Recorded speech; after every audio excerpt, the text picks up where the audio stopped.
Black, American, poor middle class, female, heterosexual, millennial, born in America, speaks English, able-bodied, spiritual but not affiliated. All of these descriptors embody who I am. Erica Sade Jones.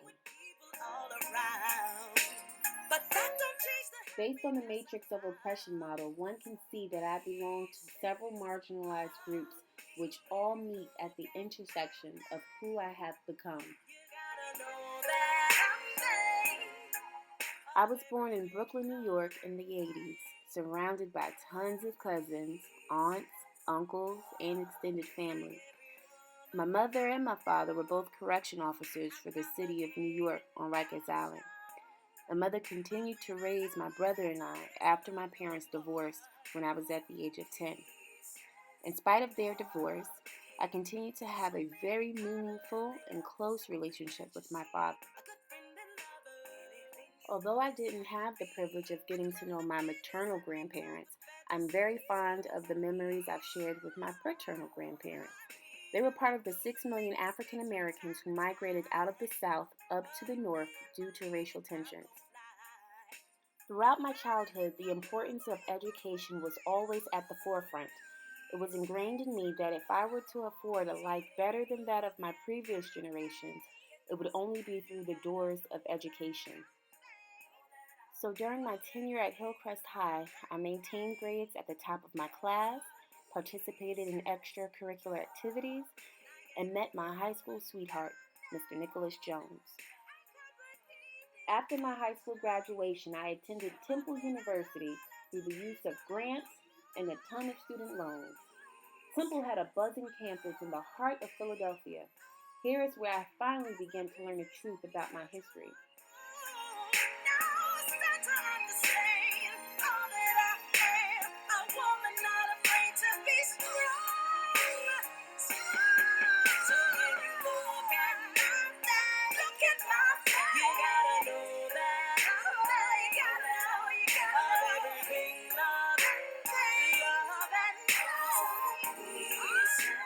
As you can imagine, receiving my degree as a first-generation college student meant that much more to me. I now knew that my history didn't start with slavery. I knew more about the shoulders on which I stood. In the words of Malcolm X, I felt lied to, hoodwinked, and bamboozled by our nation's educational institutions.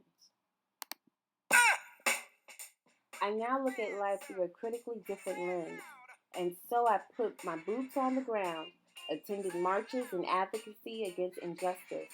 I became a teacher and later a school administrator to address some of what I later recognized to be systemic issues I experienced in my youth. My mission was to educate and empower youth. This education started in teaching them about their history and actively involving them in matters which affected them the most within their community and their environment. Until we get our share. Say it loud. In the midst of it all, at the age of 26, which to this day is the identity I think least about, I married that high school sweetheart of mine. And at 27, I became a mother after giving birth to our daughter, Milana. As I became his wife, I never felt oppressed as a woman because we fundamentally shared the same access to resources and opportunities. In fact, I felt an increase of the dangers and pressures society placed on the men in my life. And so, as we grew our family, we continued to learn more and more about our history, about our culture, about who we are in this society, and make sure that our daughter and our family was along for the ride. I went to her schools, we went to Disney World, and anywhere we could, we searched for and shared our culture.